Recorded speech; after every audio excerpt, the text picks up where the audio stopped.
नमस्कार दोस्तों।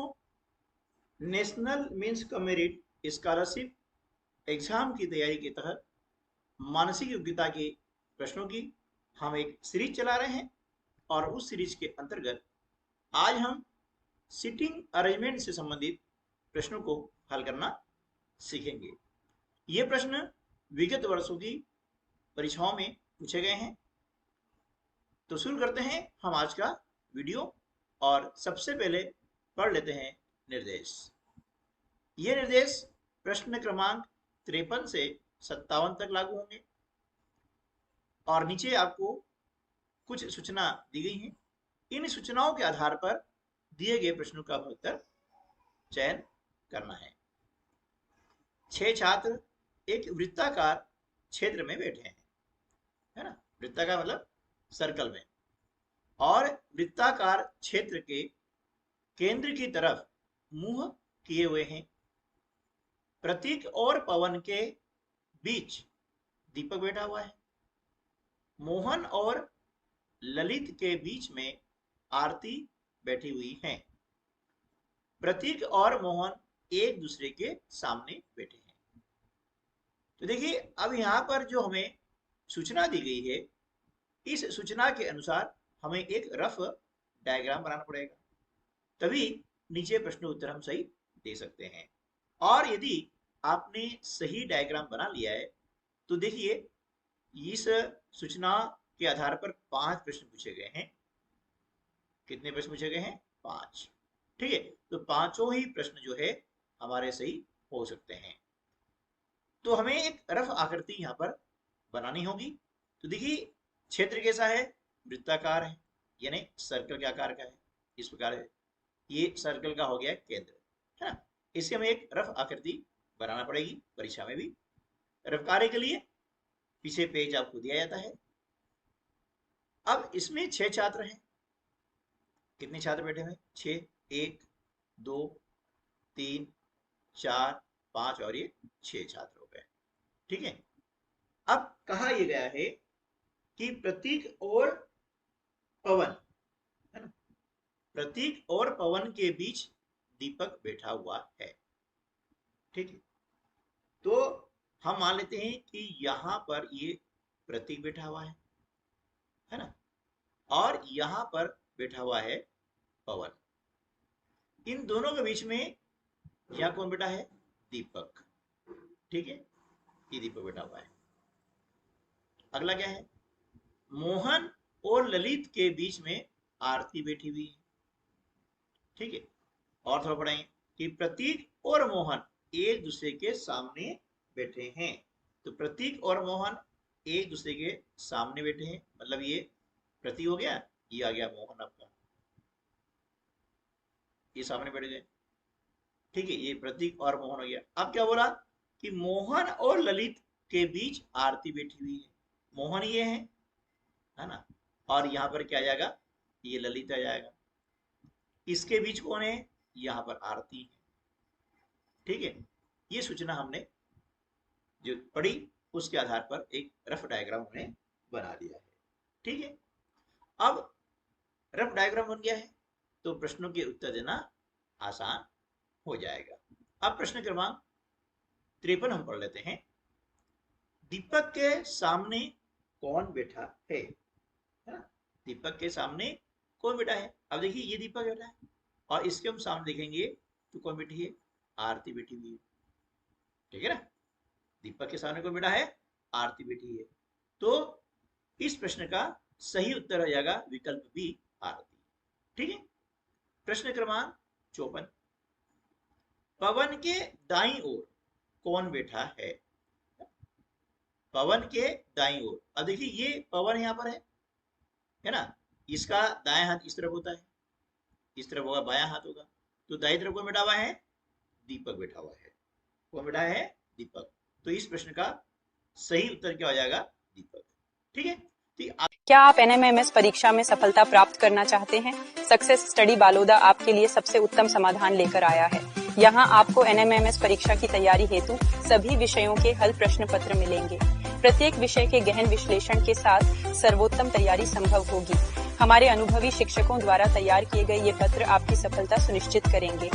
अब आपको तैयारी के लिए कहीं और भटकने की आवश्यकता नहीं है। सक्सेस स्टडी बालोदा पर सब कुछ एक ही स्थान पर उपलब्ध है। आज ही हमारे चैनल से जुड़ें और अपनी तैयारी को नई दिशा दें। NMMS परीक्षा में उच्च अंक प्राप्त करने का यह आपका सुनहरा अवसर है। सक्सेस स्टडी बालोदा, सफलता अब आपके सही हाथ में गई है। आकृति बनाना बहुत जरूरी है, तभी आप प्रश्नों के सही उत्तर दे पाएंगे। आप देखिए प्रश्न क्रमांक 55 है, ललित के सामने कौन बैठा है? आप देखिए ये ललित है, अब इसके सामने कौन बैठा है? तो ललित के सामने बैठा हुआ है कौन? पवन। वो बैठा हुआ है पवन। तो ऑप्शन सी जो है इस प्रश्न का सही उत्तर होगा। अब अगला प्रश्न, आरती के दाईं ओर कौन बैठा है ना? अब इसके लिए हमें देखना पड़ेगा आकृति। आरती के दाईं ओर, अब देखिए ये आरती है ना, इधर आरती का बायां होता है, आरती का दायां हाथ इस तरफ होता है, तो दाईं तरफ कौन बैठा हुआ है? मोहन बैठा हुआ है ना? तो यहां पर इस प्रश्न का सही उत्तर क्या हो जाएगा? विकल्प ए, मोहन। ठीक है।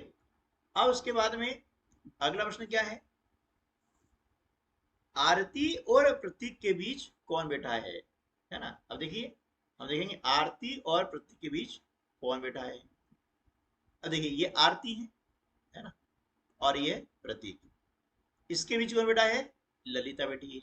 तो इस प्रश्न का सही उत्तर क्या हो जाएगा? ललिता, है ना, ललित, सॉरी, है ना।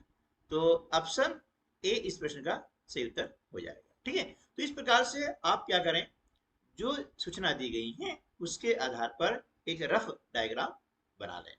ठीक है। और फिर इन प्रश्नों को हल करेंगे तो आपके हल बिल्कुल सही होंगे। और अभ्यास के लिए हमने और भी वीडियो इस टॉपिक पर बनाए हुए हैं, जिन्हें आप इस वीडियो के डिस्क्रिप्शन बॉक्स में दी गई लिंक से प्राप्त कर सकते हैं। अगला प्रश्न है, अंग्रेजी वर्णमाला में के बाएं 8वां अक्षर क्या होगा? ठीक है ना। अंग्रेजी जो वर्णमाला होती है हमें याद है ना, जिसमें हमें उल्टा और सीधा दोनों क्रम याद होना चाहिए। अब के बाईं तरफ, है ना, अब ये देखिए के है, अब इसकी बाईं तरफ मतलब इस तरफ, है ना, ये बायां हाथ होगा, लेफ्ट हैंड साइड। ठीक है ना। अब बाईं तरफ जो है 8वां अक्षर कौन सा होगा? तो उल्टे क्रम में चलते हैं, तो के बाद में बाईं तरफ आता है जे, है ना, उसका क्या आएगा? आई, फिर हम चलेंगे तो एच, जी, एफ, ठीक है, ई, डी और सी। तो देखिए 8वां अक्षर आपको बताना है, तो यहाँ क्या आएगा? 1 2 3 4 5 6 7 और 8। ये बाईं तरफ 8वां अक्षर कौन सा आ रहा है? सी आ रहा है, यानी विकल्प बी इस प्रश्न का सही उत्तर होगा। इसलिए जो इंग्लिश अल्फाबेट है वो आपको दाएं से बाएं और बाएं से दाएं दोनों तरफ से याद होनी चाहिए। प्रश्न क्रमांक 59 है, रोहन के पिता राकेश की माता का नाम सीता है। ठीक है, मतलब रोहन के पिता कौन है? राकेश, और राकेश की माता का नाम क्या है? सीता। ठीक है। सीता की बेटी रीना है, तो रोहन और रीना का क्या संबंध है? यानी रोहन का रीना से क्या संबंध है? तो देखिए यहां पर अब रोहन मान लिया है, ये रोहन है ना, ये रोहन है। अब इसके पिता यानी इससे ऊपर वाली पीढ़ी हो गई है, इसके पिता है राकेश। ठीक है, कौन है? राकेश है। और राकेश की माता है ना, ये कौन होगी? सीता। ठीक है। अब सीता की बेटी रीना है, मतलब ये जो राकेश हैं, है ना, ये दोनों क्या हो गए? भाई बहन हो गए, क्योंकि सीता का बेटा कौन है? राकेश है, और सीता की बेटी क्या हो गई? रीना हो गई। ठीक है, ये दोनों हो गए। अब सीता की बेटी कौन? रीना। अब रोहन और रीना का संबंध आपको बताना है, तो भैया रोहन की रीना क्या हो गई? बुआ हो गई, कि पिता की बहन बुआ कहलाती है। तो इस प्रश्न का सही उत्तर क्या हो जाएगा? विकल्प सी। ठीक है, ये रक्त संबंधी प्रश्न है, यानी ब्लड रिलेशंस संबंधी प्रश्न आते हैं। इसके वीडियो हमने बनाए हैं और इस टॉपिक पर 2-3 वीडियो आपको जो है इस डिस्क्रिप्शन बॉक्स की लिंक भी दी गई है, जिसे आप एमएटी यानी मानसिक योग्यता की जो प्लेलिस्ट है उसके अंतर्गत आप टॉपिक वाइज भी देख सकते हैं और अपना अभ्यास बढ़ा सकते हैं। अब देखिए प्रश्न क्रमांक 60 है, मेरे पापा के इकलौते भतीजे के दादा के साथ मेरा क्या संबंध है। ठीक है, अब मेरे पापा के इकलौते भतीजे के दादा के साथ, अब मेरे पापा जैसे मैं, ठीक है, और मेरे पापा, ठीक है, अब पापा का इकलौता भतीजा यानी हमारे अंकल जो होते हैं, है ना, कौन हो गए अंकल, और अंकल का बेटा पापा का हो गया भतीजा।